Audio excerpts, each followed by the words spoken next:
Olá, amigos, nossas saudações cordiais. É com muita alegria que estamos aqui mais uma vez para o canal Lições de Amor, nesse nosso quadro em que nós fazemos o estudo sistematizado, por assim dizer, né, um estudo sequencial, melhor dizendo, da série psicológica pelo espírito Joana de Ângeles, psicografia de Divaldo Franco. Atualmente nós estamos estudando a obra O Homem Integral, que é a segunda obra da série psicológica.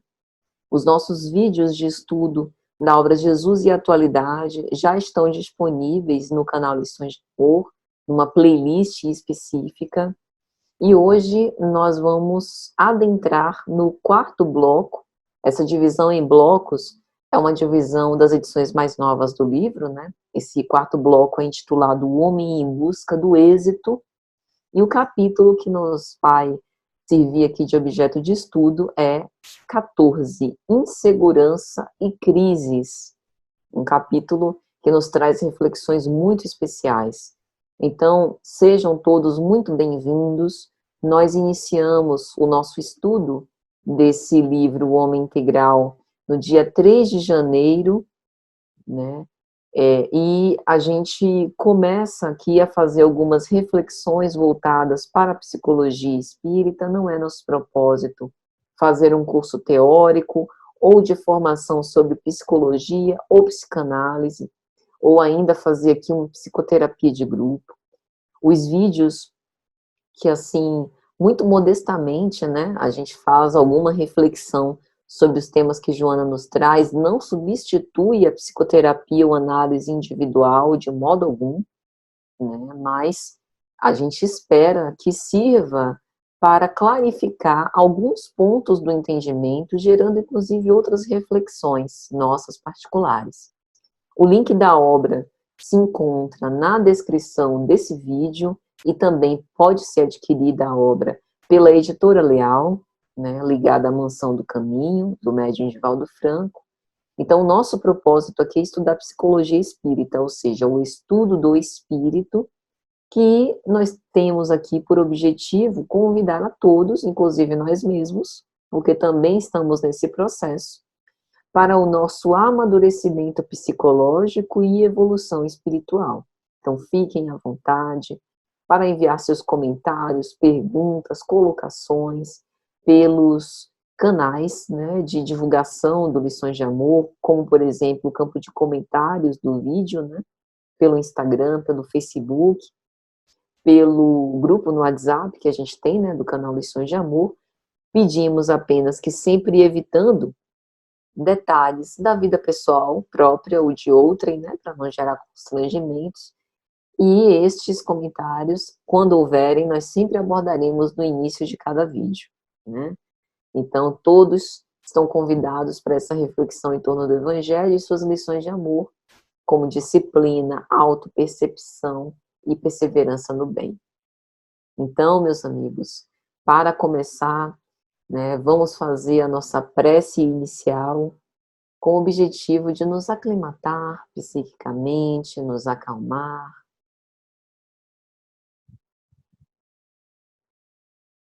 Orando a Deus, nosso Senhor. Pai de misericórdia sem fim, ampara-nos nessa atividade muito singela. Dai-nos os recursos indispensáveis para que possamos honrar este trabalho. Ajuda-nos não apenas nas reflexões, mas quando terminarmos de fazer as reflexões, a colocar em prática todos esses ensinamentos nas nossas vidas. Soergue-nos do lodaçal das nossas paixões, em que muitas vezes nós nos demoramos. Sustentai-nos nos momentos de crise, para que possamos vencer nossos medos e inseguranças e seguir-te. Que tenhamos a coragem moral de sermos cristãos redivivos. Que o Senhor seja sempre conosco, nos abençoe, nos ilumine, nos guarde, nos envolva com a sua santa paz e divina proteção. Que assim seja. Então, meus amigos, vamos fazer aqui os nossos comentários iniciais, um breve preâmbulo. Joana inicia esse capítulo falando sobre os camartelos das revoluções odiernas. É interessante ela utilizar essa expressão, né, que é como se as revoluções que nós vimos atravessar os tempos, e aí houveram várias revoluções, né, a revolução feminista, a revolução posta pela democracia, especialmente no Brasil, a revolução digital, muitos desses movimentos que funcionaram como uma espécie de ruptura com aquilo que Joana também coloca como tradição ultramontana. É importante a gente entender a origem desse termo, dessa expressão. Ultramontano está ligado ao eixo europeu, sobretudo França-Alemanha, e faz referência à doutrina política católica de referência romana. Então, o ultramontanismo representou durante muito tempo, e ainda hoje tem alguma influência, a posição tradicionalista da Igreja Católica, com a tese, dentre outras, da infalibilidade papal, a centralização do poder nas mãos do Papa, assim como, por consequência, a centralização de terras, de riquezas, de bens materiais. Então, para romper com isso, as revoluções que utilizaram como base de sustentação o racionalismo, o apogeu da razão, fez com que o descontentamento em relação a esse poderio que se alastrava, financiado pela nobreza, gerasse uma grave crise institucional e moral pela qual passava a Igreja Católica. Aqui a gente não está querendo fazer crítica a nenhuma instituição, não é o nosso objetivo. A gente está falando de um panorama histórico, né? Então a gente não está dando nenhuma conotação pejorativa a isso, porque a gente sabe que onde há seres humanos que ainda não são integrais, né, ainda vão haver as repercussões das imperfeições, onde quer que esteja, principalmente na religião.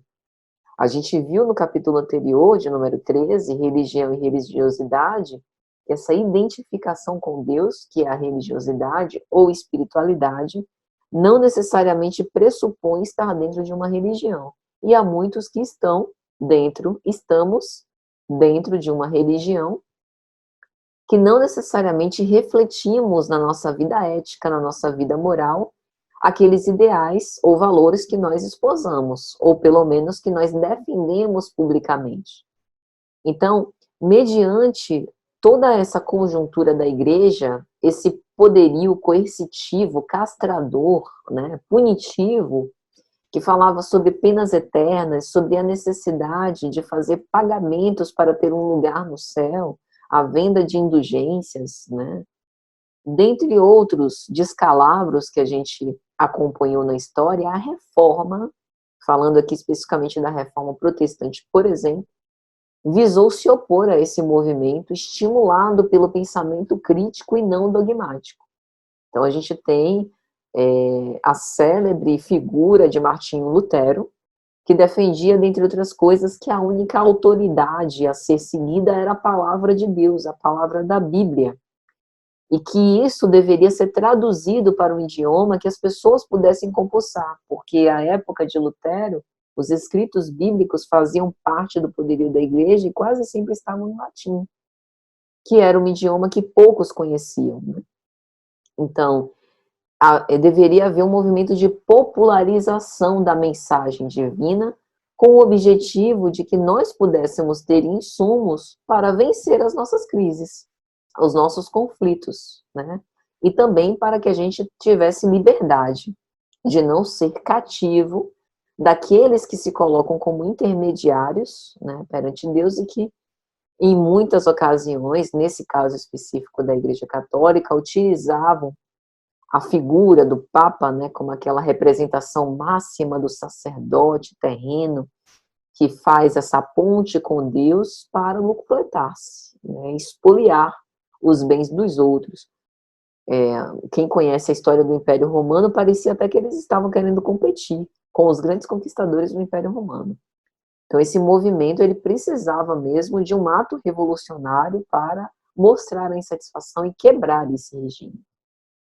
Então, Joana vai aproveitar esse contexto histórico, e é interessante que Joana não entende apenas, né, assim, entende, eu estou falando de uma forma, inclusive, modesta, mas ela não tem apenas domínio sobre a psicologia, mas também sobre antropologia, conhecimento do ser humano, sociologia, né? Porque ela estuda as conjunturas históricas, sociais, a cultura, e como o homem, atravessado pela cultura, também se transforma, né? Também é influenciado. Então, uma das coisas que a gente, lendo o texto, apreende é que todos esses movimentos revolucionários são dignos, nobres e necessários para a transformação. A gente lê lá em O Livro dos Espíritos, especialmente no capítulo do terceiro livro, das leis morais, sobre lei de destruição, que não é que a guerra, digamos assim, seja uma proposta celeste, mas muitas vezes esses movimentos revolucionários são importantes como movimentos libertadores, né, que demonstram ali uma indignação e uma intenção de transgredir daquilo, né, de fazer reconstruir de um modo diferente. Assim como a gente faz uma reforma em casa e eventualmente precisa quebrar alguma coisa, tirar o que foi danificado, o que já não presta, para poder edificar ou restituir de um modo diferente.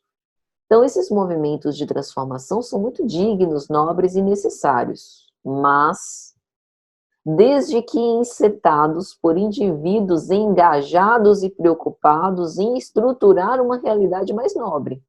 Porque em meio desses movimentos também tem a figura dos anarquistas, no sentido daqueles que estão ali apenas para participar da revolta pela revolta, que não tem uma causa por trás, que querem e exigem, protestam e lutam tanto com relação à conquista da liberdade, mas quando tem a liberdade nas mãos, não tem a menor noção do que fazer com ela. Então, a reflexão de Joana é uma reflexão perfeita, falando sobre insegurança em crises. Em meio às inseguranças e crises, o que eu vou edificar no lugar que eu destruí? Eu estou querendo depor, tudo bem, né? Eu estou querendo destituir esse que está no poder, porque ele não tem valores éticos ou morais, ele não me representa, por assim dizer. Mas você já sabe o que te representa? Quais são os seus valores? Como é que você planeja destituir e no lugar você vai edificar o que se você não tem bases? Então essa é a reflexão de Joana. Então ela diz, né, que essa edificação também precisa passar por tudo aquilo que a gente já leu. Autodescobrimento, consciência ética, para que eu possa montar o meu conjunto de valores morais e tenha isso de um modo bastante forte e contundente. Atualmente, no contexto da sociedade do século XXI, a gente tem aquilo que ela citou no texto, que ela cita no texto. Construções do desequilíbrio, ausência de memória ancestral, de alicerce cultural. Ou seja, o ato, né, revolucionário parece uma rebelião. A gente quer depor tudo, mas será que é tudo que não presta? Porque, assim, o cristianismo, com todos os erros apresentados aqui especificamente na Igreja Católica, o cristianismo é uma tentativa humana de viver o evangelho. Então, será que tudo está errado? Né? A proposta desse simbolismo que nos liga a Deus, de algum modo, não estimulou a fé, ainda que estes sacerdotes tenham utilizado isso como pretexto para soturnos interesses, né? Para poder, como a gente disse, se locupletar, roubar os bens, né? Confundir, trair as pessoas, né? E até afastar-se do sentido mais essencial do divino. Mas será que nada disso nos serve? É importante a gente fazer essa distinção, porque isso é uma análise madura. O ser amadurecido psicologicamente consegue discernir aquilo que foi incoerente daquilo que é coerente, aquilo que precisa ser retirado e queimado e aquilo que pode permanecer. Então, em certo ponto, um certo conservadorismo nos faz preservar nossa história, porque essa memória ancestral nos mostra que, como nós somos herdeiros de nós mesmos, né, a gente também é um pouco coparticipante nesses equívocos, e os equívocos nos levam a uma reflexão mais madura. Isso se dá desde a nossa vida presente, por exemplo, né? Quando na juventude, eventualmente, a gente tenha cometido alguns excessos, na vida madura, na vida adulta, a gente já consegue perceber que aquelas ações impensadas, mais imediatistas, mais extremadas, talvez não seria mais conveniente que a gente repetisse. Mas a gente não desconstitui a nossa personalidade. E seria o fim, né? Se a gente pudesse fazer isso, né? É lógico que tem alguns casos específicos de patologias mentais em que essa desestruturação, o destrambelhamento psíquico, ele é atingido, mas de uma forma completamente desastrosa, e a gente vê o resultado prático disso, né? O quanto que é inválido para o sujeito. Então é importante também, de certo modo, a gente manter aquilo do alicerce cultural que vale a pena. Então, o avanço da ciência, o desenvolvimento da tecnologia, todos são potentes instrumentos para a geração de riquezas, de oportunidades, de progresso. Tudo isso rompe com aquele amadorismo, do que Joana vai dizer, do empirismo passadista, né, e da arbitrária dominação totalitária. Hoje, se esses clérigos, né, do passado quisessem fazer alguma coisa parecida, provavelmente ele redundaria em fracasso, eles não conseguiriam. Por quê? Primeiro que a gente tem o Google Translator para poder traduzir os textos, né? A gente consegue acessar, inclusive, a Bíblia em hebraico, com a tradução para o português ou outros idiomas. Segundo, que hoje a gente está um pouco mais esperto em relação, e graças aos benfeitores espirituais da humanidade, em relação a esse contato com Deus. Hoje a gente entende o Evangelho de uma forma um pouco mais profunda, inclusive utilizando meios como a própria psicologia profunda para poder adentrar nesses conhecimentos mais essenciais do Evangelho. Então, hoje, essa forma empírica de dissuadir realmente não aconteceria. E a arbitrária dominação seria respondida, inevitavelmente, com revolta. Mas, mais uma vez, a gente ratifica como edificar no lugar um prédio sem bases. E aí, a gente vê o resultado disso. Alucinação, aventuras, como Joana diz, maquinações, ambições imediatistas, o encastelamento do eu. O uso que a humanidade faz dessa tecnologia, né? Isso vai impactando nas tradições humanas, nas tradições sociais, vai impactando na cultura, né? E a prática coletiva, que também contribui com a modificação dos comportamentos. O processo evolutivo tem fundamentalmente, basicamente, a vivência nas experiências da vida. Essas experiências estabelecem uma praxe, de qualquer forma. Essa praxe, ela vai modelando os sujeitos e, consequentemente, produzindo efeitos na coletividade. Mas essas praxes, elas são também dissolvidas, elas são dilapidadas na medida em que essas praxes são expressões do sujeito. Mas, enquanto sociedade, no uso que ela faz da tecnologia e na revisão de valores e agregado ao sistema, né, econômico, ao capitalismo, essa praxis vai sendo conduzida, manipulada, para que ela corresponda aos interesses de uma casta, de um poder, né? E mais precisamente do poder do capital, onde vê o sujeito como aquele capaz de consumir e, ao mesmo tempo, capaz de produzir, né?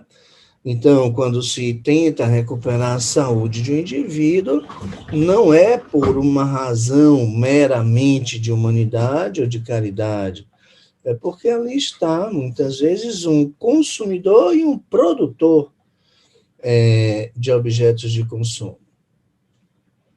Esses objetos de consumo, eles são apresentados à sociedade também seguindo interesses, e muitas vezes esses objetos de consumo eles são produzidos para atender a uma necessidade que não existe no ser humano. Mas o ser humano, no instinto manada, ele se deixa levar por aquilo que a sociedade apresenta, por aquilo que a sociedade oferece. E se deixa levar por essa vertente por conta da sua fragilidade emocional, que também decorre da insegurança no sistema social. Essa insegurança, ela decorre, ela tem como causa, vamos dizer assim, as condições políticas, né? Os valores invertidos, né?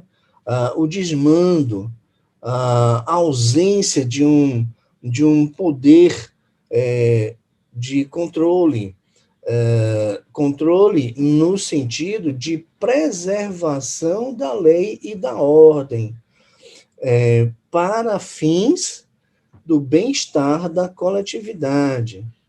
Então, controle tão somente nessa escala. E, a partir daí, emergem as construções de desequilíbrio, né? As obras de arbitrária dominação totalitária, como diz a veneranda Joana, as ambições idealistas, elas afloram, imperam e pressionam o coletivo de alguma forma para esse veio, para esse caminho, e tudo isso se apresenta sem uma fundamentação cultural. Joana, mais adiante, nesse mesmo capítulo, ela fala que essas questões mais profundas, mais sombrias, elas têm como conteúdo, muitas vezes, os traumas e os fenômenos vivenciados em encarnações anteriores. Então, veja que na encarnação em que se encontra o indivíduo, o sujeito, diante de um descontrole, diante de uma ausência de poder que assegure o bem-estar da coletividade e que inspire o indivíduo a seguir um padrão efêmero, fútil, né? Passageiro, do simplesmente ter, né? Desestruturando a sua psique, pode já encontrar um espírito que tem fenômenos, né, em sua história, impressos em seu perispírito, que venham se juntar a essas razões contemporâneas e fragilizar mais ainda, né, o seu emocional, uma fragilidade psicológica. Quais seriam as causas disso levantadas por Joana de Ângeles? Políticas desgovernadas, né? Aquela ambivalência, né? De práticas governamentais, porquanto a sociedade demanda, mas o que é oferecido parece obedecer a interesses, políticas negociadas, aquelas que, de alguma forma, não firam a expectativa de partes desse poder. É aquilo que a gente entende como, mas a normalidade ela vem tomando uma outra roupagem, né?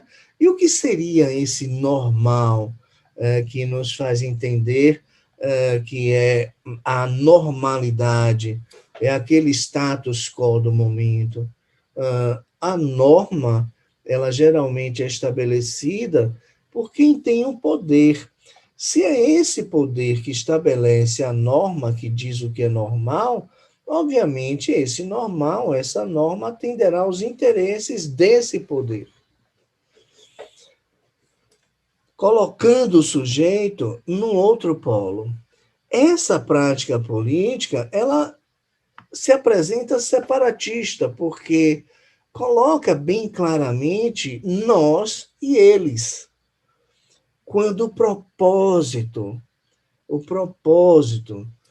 de estarmos aqui todos, independentemente das funções que exerçam enquanto vestidos nessa carne, no exercício dos mais diversos papéis, e fundamentalmente naqueles papéis sobre os quais se produzem futuro, são geradores de futuro para a humanidade, para a coletividade, esses indivíduos, esses sujeitos detentores do poder, em qualquer tempo que permaneçam, deveriam ter instrumentos e parâmetros balizadores pautados no bem comum, no bem da coletividade, né? Para que o social estivesse a serviço do indivíduo. Mas não é assim que acontece. Então a gente consegue depor uma instituição ou um poder que era aprisionador, que nos tornava cativos, escravos, para não saber também o que fazer. E Joana vai utilizar uma reflexão falando sobre a política desgovernada e os triunfadores de um dia. Porque hoje a nossa noção de política, uma política, inclusive, quando a gente observa para o enfrentamento de crises, completamente destrambelhada, né? Basta a gente olhar para a forma como os governos do mundo têm enfrentado a pandemia pelo coronavírus. Então, talvez até a nossa própria compreensão do que é política esteja deturpada. E aqui eu queria fazer uma citação. Tem um livro que são os fragmentos das obras póstumas de Hannah Arendt, filósofa judia alemã, em que ela vai trazer o conceito socrático, platônico, da política, né? Da política da polis grega. Hannah, dentre outras coisas, vai falar que as guerras e as revoluções são as experiências políticas básicas do nosso século, porque é justamente a voz do homem na sociedade, e não o funcionamento dos governos parlamentares e as aparências do partido. Ou seja, ela nos lembra que nós precisamos ser copartícipes nesse processo. Uma outra reflexão que ela faz é que os sistemas totalitários, incluindo aqui o nazismo, são a forma mais extrema da desnaturação da coisa política. A gente vai adentrar um pouco nesse conceito. Por quê? Porque um regime totalitário suprime por completo a liberdade humana, submetendo a todos a um fluxo, né, de determinação histórica e ideológica que nos impossibilita a luta, né, a reação. E toda resistência individual coagida, né, por meio do terror e do domínio da ideologia se torna impossibilitada. Então a gente não pode mais dizer que é livre. Então, esse termo da coisa política, ele aflora pela primeira vez lá na polis grega. Coisa política é um conceito muito ligado à liberdade. A política, na opinião de Hannah, se baseia na pluralidade dos homens. Ou seja, ela deve servir para organizar e regular o convívio dos diferentes. Porque a subjetividade humana é singular. Nós somos diferentes. Então, a política não surge no homem, mas da relação entre os homens. Por isso, a liberdade e a espontaneidade dos diferentes homens levar em consideração isso é absolutamente necessário para o surgimento de um espaço onde a gente tenha direitos e deveres e onde se torne possível a política acontecer, a verdadeira política. Então, para Hannah, o sentido da política é o sentido da liberdade. Mas a gente precisa entender de que liberdade ela está falando. Ela está falando sobre a liberdade de você se colocar como um cidadão no mundo sem as reprimendas, as repressões para isso. A liberdade de ser, mas também fazendo, primeiro, a parte de exercer os seus deveres. Mas o que acaba acontecendo? Por conta da ânsia do poder e do contato de alguns, né, que não estão preparados com esse recurso poderosíssimo e transitório, que é a situação de estar num cargo, né, de ter um certo destaque político, social, isso acaba intoxicando o ser humano, como vai dizer Joana, nos vapores dos vícios e das perversões, ou seja, vai corrompendo os nossos costumes e valores. É daí que advém a reflexão que a gente precisa ter de resgatar o respeito aos direitos humanos e às leis. Hoje em dia, às vezes a gente precisa defender o óbvio. Assim, precisa ser justificado o fato da gente não defender pena de morte. Ainda não é uma compreensão geral de que o mal não pode ser remediado com o mal. E aí o resultado disso é que muitas vezes promove indiferença. Então eu não consigo entender o posicionamento de alguém, né, que está cumprindo aquilo que está na Constituição Federal, do direito humano de cada um ter direitos básicos assegurados pela lei. Então eu não entendo esse posicionamento, porque parece que quando alguém comete um crime, ele se desumaniza. E aí, para quem sustenta essa ideia do direito humano para todos, acaba havendo uma indiferença. Não entendo esse posicionamento, porque parece conivência e proteção. E aí começa o desprezo às instituições, a anarquia substituindo a ordem, as transformações sociais atabalhoadas, apressadas, dando lugar aos modismos. Aí a gente vê os crimes ocorrendo na TV e as pessoas repercutindo os crimes nas redes sociais. Às vezes eu penso sobre isso, né, e acho um disparate. Por que a gente vai dar repercussão ao mal?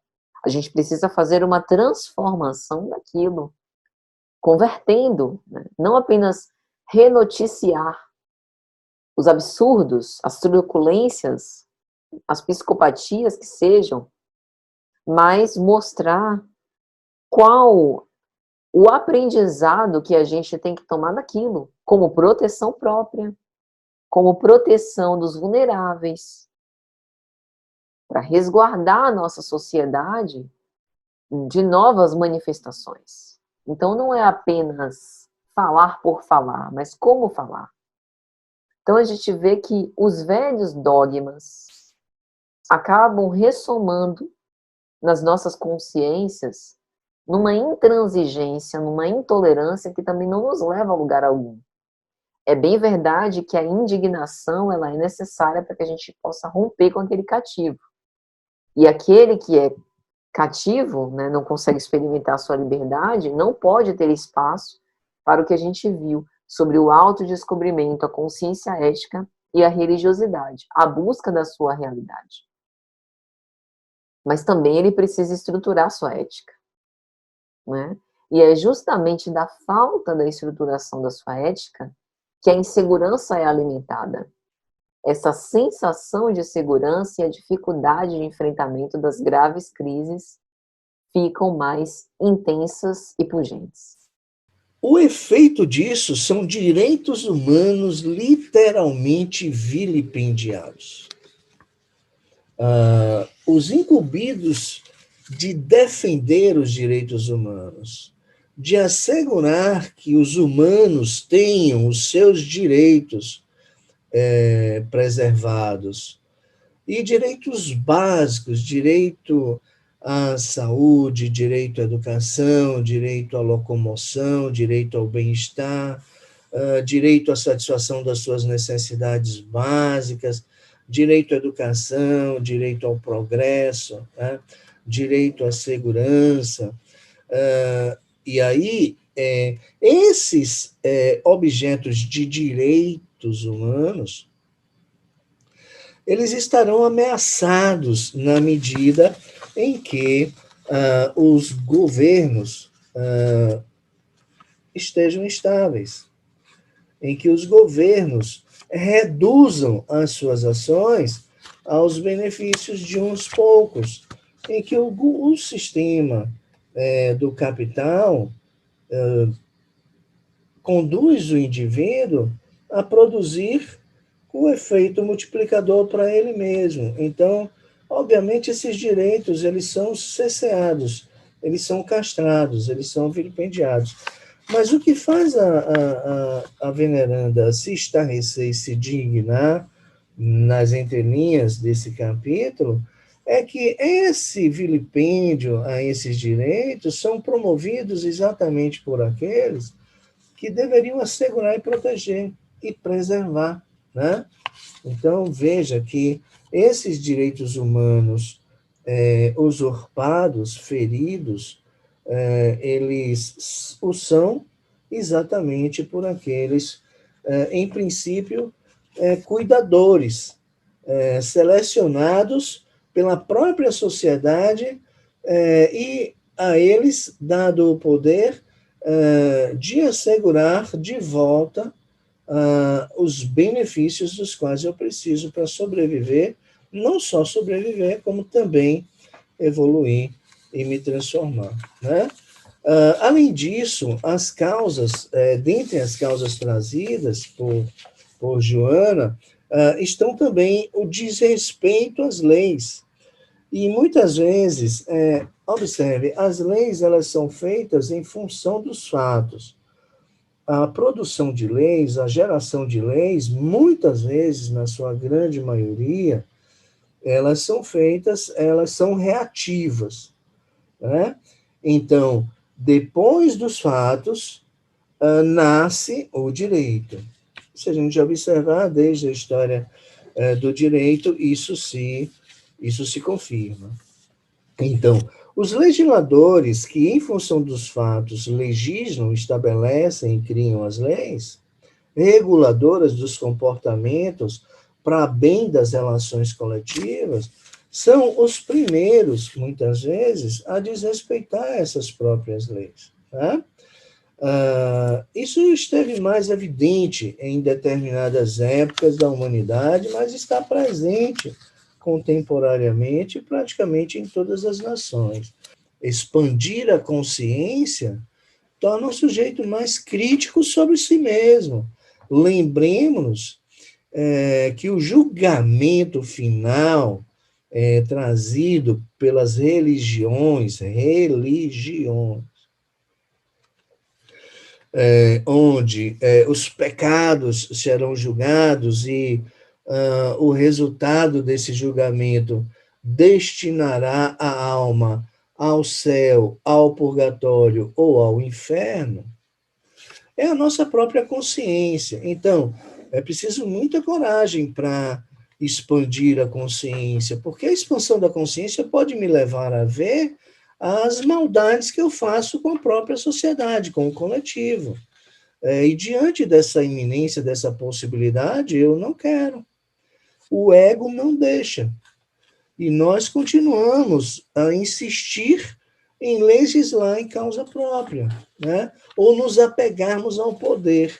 A Joana tem uma passagem muito interessante, e talvez até oportuna e adequada, quando ela traz a ideia de sempre os militares governam mais do que os filósofos, governaram mais do que os filósofos, e o poder sempre esteve por mais tempo nas mãos dos violentos do que na sabedoria dos pacíficos, né? A filosofia, é preciso que se pontue aqui, até para efeitos da compreensão, é exatamente a área, né? O ramo do conhecimento que promove a dialética do sujeito com ele mesmo. Pasme. Então, aquilo que eu não compreendo, eu questiono, eu problematizo. Esse é o papel da filosofia. Sócrates, Aristóteles caminhavam e viam uma pessoa ao fazer a limpeza da rua, perguntava como é que você se sente, o que é que você está fazendo, o que é que lhe levou a isso aí. Então, esse diálogo é trazido num processo de expansão da consciência para nós mesmos. Essas pessoas que legislam têm um flagrante desrespeito às suas próprias legislações, diz respeito às próprias instituições das quais emanaram a lei e que têm a função, além da propriedade, de olhar para a sociedade. Então, amigos, sobre a dificuldade de enfrentamento das crises, Joana vai dizer o seguinte: sucedem-se desse modo as crises de autoridade, de respeito, de honradez, de valores ético-morais, e a desumanização da criatura assoma nos painéis do comportamento, insensibilizando-a pelo amolentamento emocional ou pela exacerbação, na volúpia do prazer e da violência, conduzidos pelas ambições desmedidas. Então, a gente não pode corrigir um crime com o outro. A gente precisa dar um basta nesse ciclo de violências. E para isso, eu gostaria de trazer aqui à baila a reflexão sobre alguém que nos ensinou muito sobre enfrentamento de crises, que é Lev Tolstói. Leon Tolstói é um pensador dos mais extraordinários. Ele foi nascido no início do século XIX, filho de aristocratas, serviu ao exército e mais tarde, ao fim da vida, ele faz uma completa transmutação de plano na sua vida. Se torna um pacifista. Tolstói sempre se inquietou com questões voltadas ao sentido da vida, né? Aliás, ele, no fim da vida, passou a optar por uma vida completamente simples. Se tornou um camponês, tornando-se vegetariano e abstêmio. Ele tinha o seguinte pensamento: para que eu possa conquistar o mundo, eu preciso conquistar a mim mesmo. Então, ele fazia uma apologia sobre a mudança interior que ficou internacionalmente famosa. Ele sempre falava sobre viver com racionalismo, parar e pensar antes de fazer, ou seja, ter a consciência da sua existência, dos seus atos, do seu comportamento, sem fazer tudo pelo automático. Aí, quando a gente olha para a nossa sociedade atual, é o que a gente mais faz, né?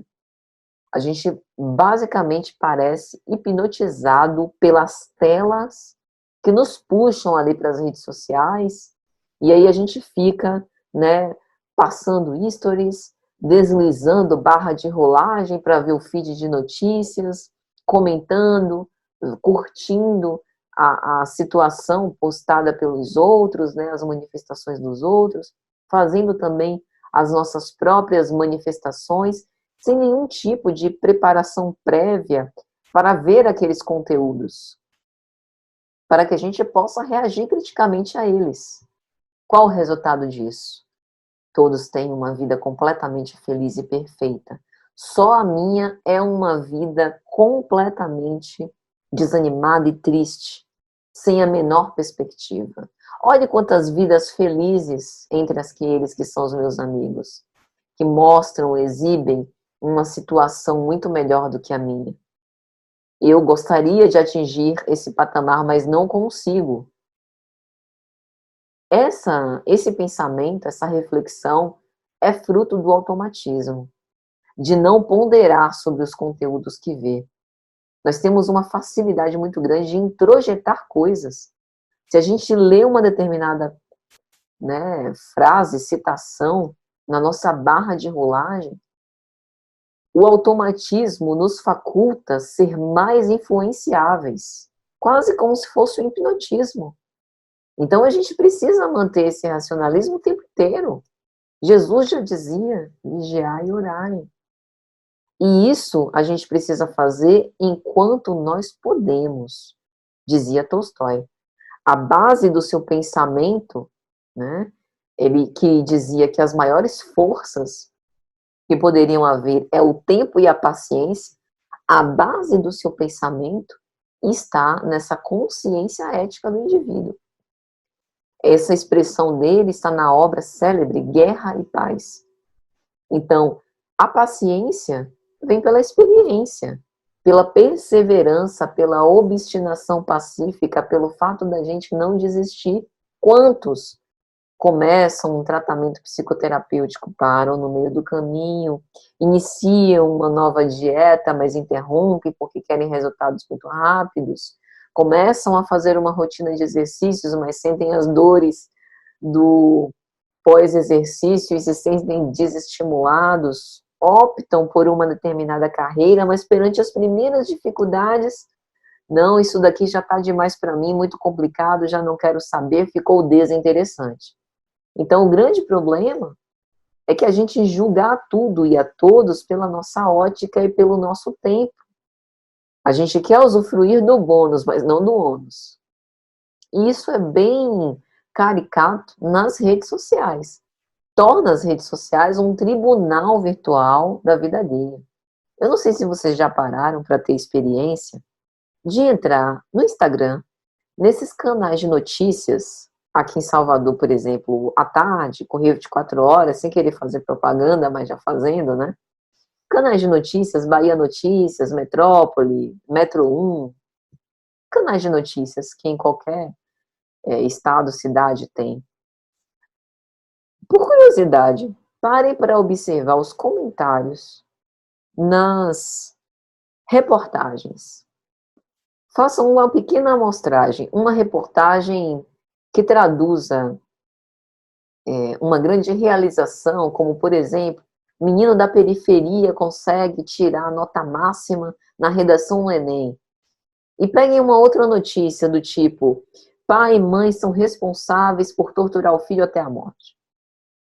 Por que vocês acham que vai ter mais comentários? Logicamente nas páginas, que antigamente no jornal, né, eram as páginas policiais. A gente adora ser aquele que pega a primeira pedra e joga. Não estou falando aqui de que isso merecia aplauso, ou que a gente deveria se omitir, né, em relação a isso, não pode se posicionar. Pelo contrário, acho, inclusive, que esse assunto deve ser palco de nossas discussões, mas não para isso. Porque a gente não está no lugar de juiz. A gente não é promotor de justiça, pelo menos, eventualmente, alguém que possa estar assistindo até pode ter essa função, nessa formação.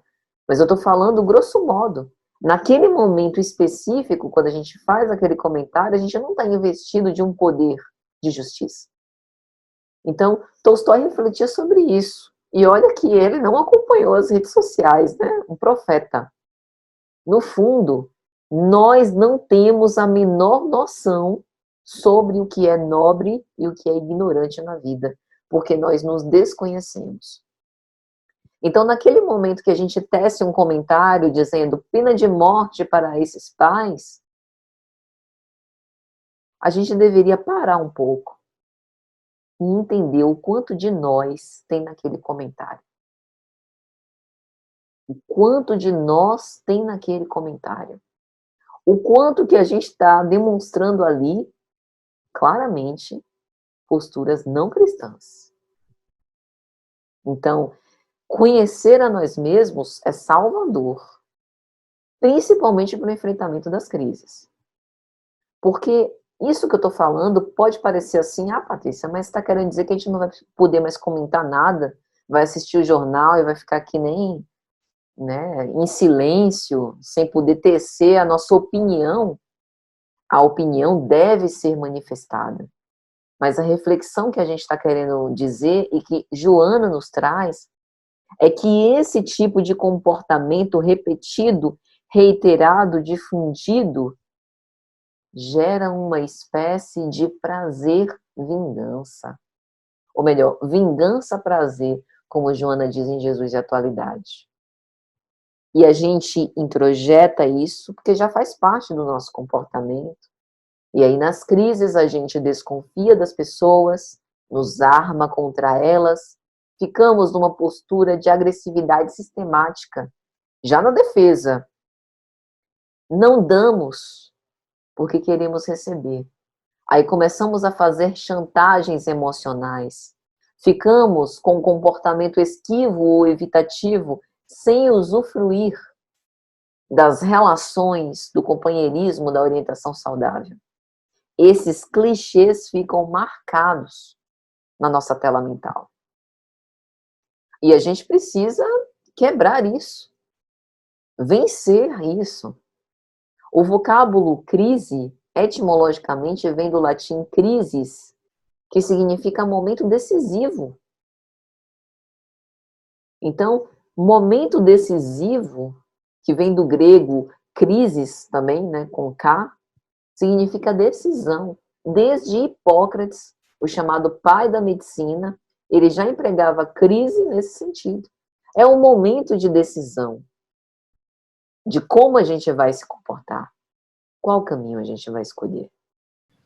De estabelecer regras sociais para que elas sejam respeitadas a bem de todos.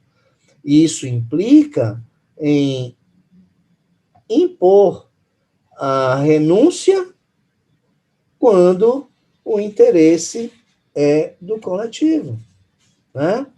Mas isso se faz, mas para aquele a quem interessa, e geralmente para a ponta onde está a fragilidade, a susceptibilidade, né?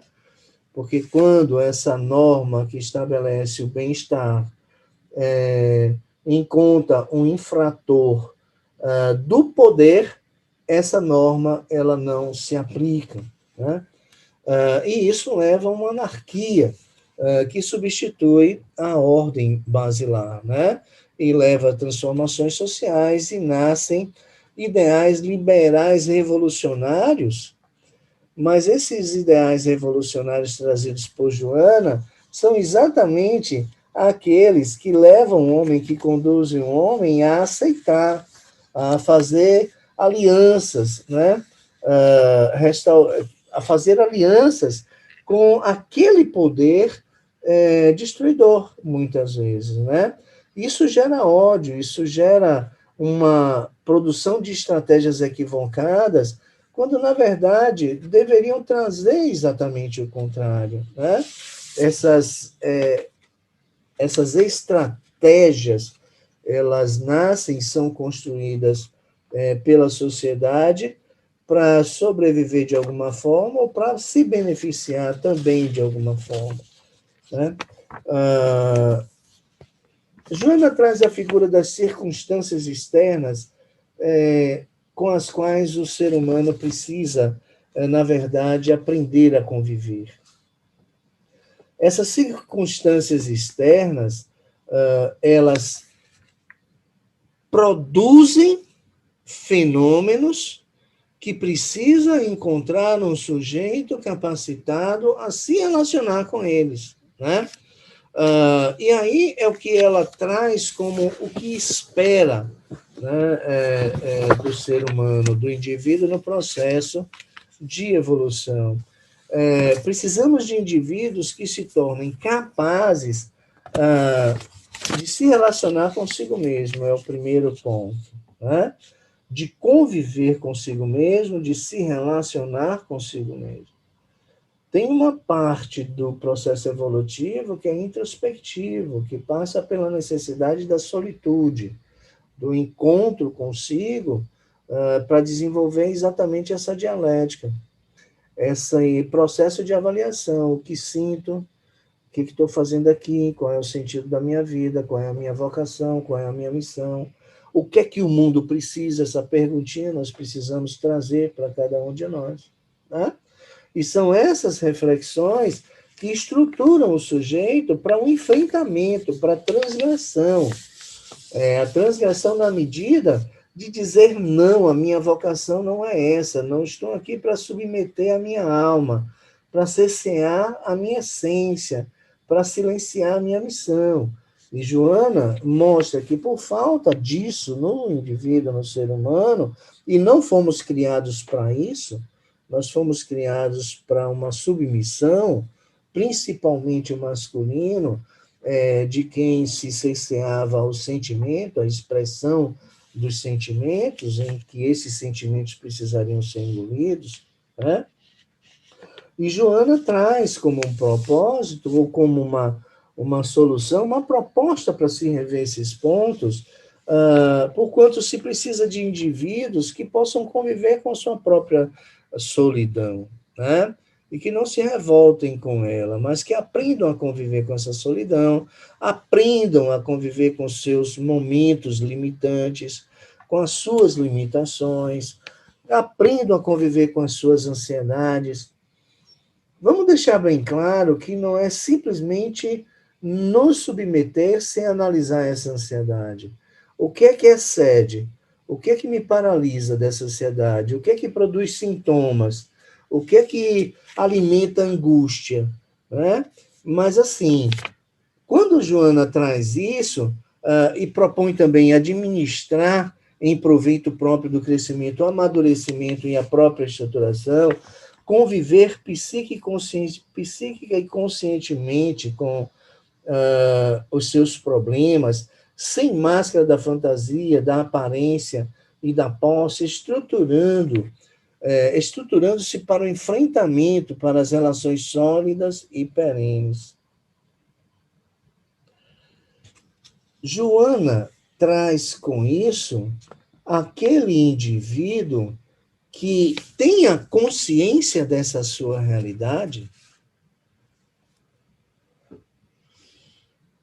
e que não foge dela, porque é por muitos fugirem dessa consciência que adotam, recebem, acolhem, se incorporam, engordando o regimento daqueles que abraçam as propostas sociais, abraçam as propostas da sociedade do espetáculo e passam a viver no mundo de fantasias, distanciando-se da sua essência, não mais se vendo capaz de criar um novo sujeito. Porque quando Joana diz, nós precisamos encarar com seriedade a vida, é que ela, nas suas circunstâncias externas, elas provocam, elas trazem angústia, elas trazem medo, elas trazem ansiedade, elas trazem distanciamento de nós mesmos, elas trazem fragmentação da nossa identidade. Agora, as circunstâncias externas, elas são ricas nesses efeitos, mas os efeitos só me afetarão, só me atingirão na medida em que esses efeitos, essas circunstâncias da vida, que nós chamamos de oportunidade de experiência, me encontrem fragilizado. E é tudo, muitas vezes, que a sociedade, as religiões, como Joana fala nesse capítulo, né, onde ela se refere a pastores disparados, né? Então, assim, são incapazes para quem você quer enviar o amor, né? Como mecanismo no processo de educativo, mas aqueles que trazem ameaças e que substituem o cuidado, né? Por ameaças, por julgamentos e por condenações, e transformam em dinheiro toda a assistência que deveria emanar caridosamente, conectando o sujeito, o indivíduo que sofre com o divino, quando a sociedade, quando esses contextos, quando essas contingências encontram esse indivíduo fragilizado, não tem crescimento. Então, quando ela traz a proposta de um indivíduo fortalecido, que se fortaleça no exercício da sua autonomia, né?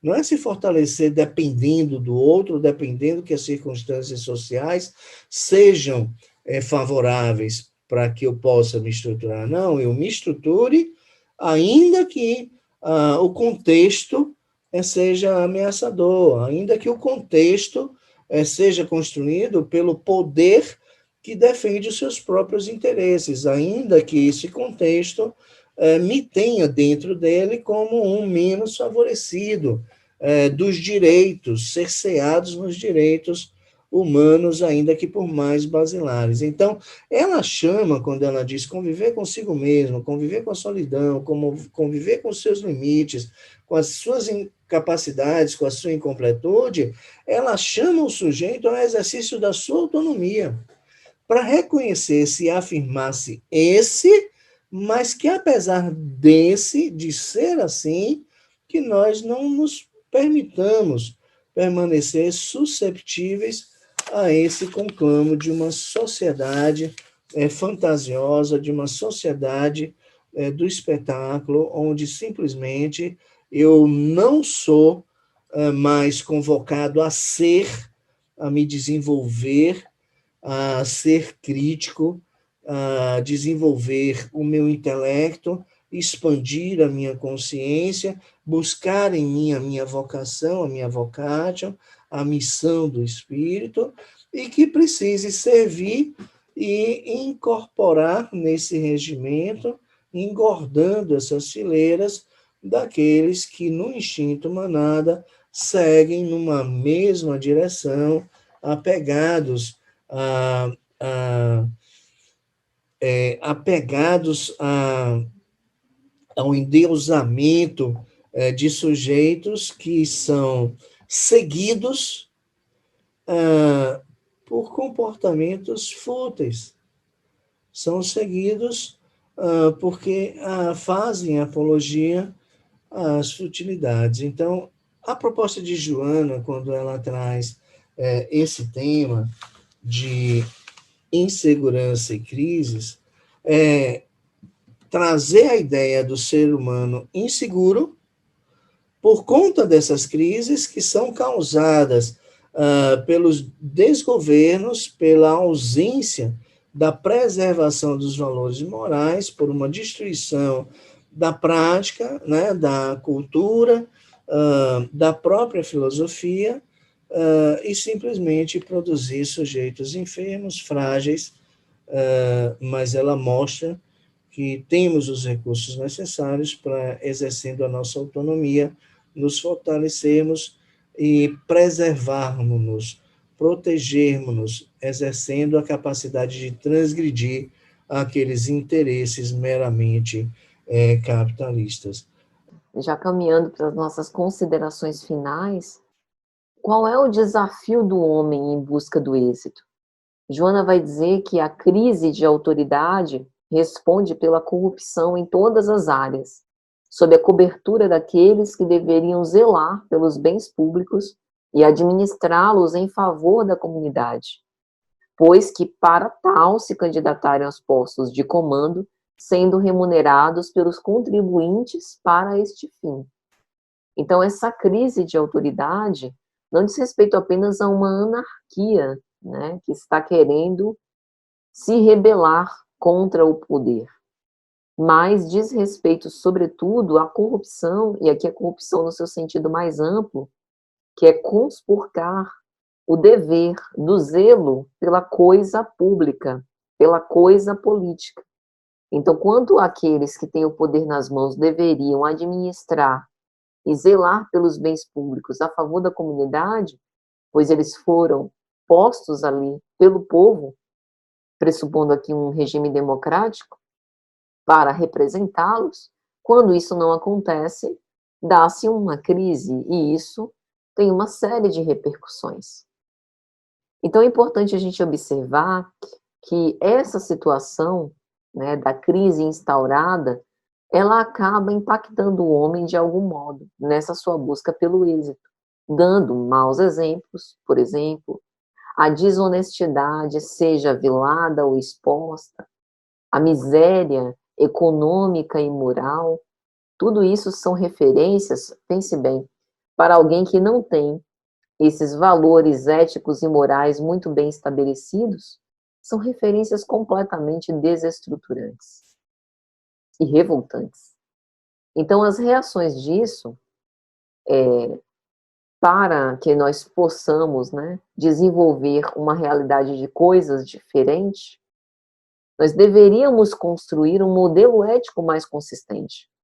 Porém, os maus exemplos nos levam à rebelião criminosa, como Joana vai descrever, assalto à mão armada, fechamento numa atitude egoísta, ao isolacionismo, evadir-se da convivência. Não estou falando aqui no contexto do coronavírus, né? Que é uma medida orientada, inclusive, pelas autoridades médicas e sanitárias, mas eu estou falando sobre esse isolacionismo no sentido de que temos, supostamente, a liberdade de ir e vir, e, na verdade, a gente opta por se evadir desses encontros, mostrando o organismo pessoal e social enfermo e o clima de insegurança geral. Tem uma frase de Joana, que eu acho muito pertinente, que ela diz que o que se nega em compromisso de direito é tomado em uma comunação da força com o ódio. Então, o ser anseia pela liberdade, né? E quando isso lhe é negado, a revolta é uma resposta quase sempre natural. Ela diz ainda que mesmo os valores espirituais do homem se apresentam em crise. E aí ela faz referência àqueles que são dotados de um ministério da fé religiosa, né? O quanto que é desafiador viver esse ministério, testemunhar neste ministério com serenidade, sem separativismo, com amor, sem discórdia, com fraternidade, sem disputas por primazia ou estrelismo. Então, nós estamos aqui convidados a reflexionar sobre tudo isso, porque nas escolas da fé, ainda nelas, também há rebelião, disputas lamentáveis, maledicência ácida, distanciamentos, comprometimento com o corpo comunitário. E aí a gente precisa fazer aqui o nosso autoconfesso. Se na nossa vida familiar nós temos isso, né? Se a gente consegue perceber nossos movimentos de fomentar essas disputas ou maledicências para que a gente possa fazer uma renovação. E como terapêutica eficaz, colocaria aqui a questão 768 de O Livro dos Espíritos, que logicamente está calcado na filosofia moral do Cristo. Na parte terceira das leis morais, capítulo de número 7, da lei de sociedade, Kardec vai fazer uma pergunta sobre a necessidade da vida social. E ele vai investigar com os espíritos o seguinte: procurando a sociedade, não fará o homem mais do que obedecer a um sentimento pessoal, ou há nesse sentimento algum providencial objetivo de ordem mais geral? E os espíritos são categóricos ao dizer: o homem tem que progredir. Então, o nosso instinto gregário, ele não é apenas a socialização para que a gente não se sinta sozinho, para que a gente consiga superar as dificuldades, né, que em comunidade venceríamos. É porque isolados nós não progredimos moralmente, porque não dispomos de todas as faculdades. Falta o contato com os homens. No insulamento, o homem se embrutece e estiola, vão dizer os espíritos imortais. E Kardec vai até fazer uma nota sobre isso. Homem nenhum possui faculdades completas. Mediante a união social é que elas umas às outras se completam, para lhe assegurarem o bem-estar e o progresso. Por isso é que, precisando uns dos outros, os homens foram feitos para viver em sociedade, não insulados. Isso não significa depender uns dos outros sem protagonismo na própria vida, mas entender que nós também só vamos vencer nossos medos e inseguranças, passar pelas crises e nos tornarmos homens integrais se formos capazes de progredir moralmente. E para isso é imprescindível viver dentro do organismo social. Então, meus amigos, nós queremos agradecer a todos penhoradamente por esse momento de reflexões, né, na esperança que tenha sido de alguma sorte útil, nossos votos de muita paz e desejo que na próxima nós estejamos aqui juntos novamente. Então vamos orar para agradecer. Pai de misericórdia sem fim, nós te agradecemos por essa oportunidade indescritível de reflexão dos teus ensinamentos e pedimos, envolve-nos a todos nas vossas vibrações cariciosas de amor e de paz, com o objetivo de que possamos sermos melhores, mais cristãos e espíritas, que o entendimento e a reflexão sobre os nossos equívocos não nos entristeça ou desestimule, pelo contrário, nos coloque com um passaporte para o nosso aprimoramento moral. Vem ter conosco, Senhor, hoje, agora e sempre. Que assim seja.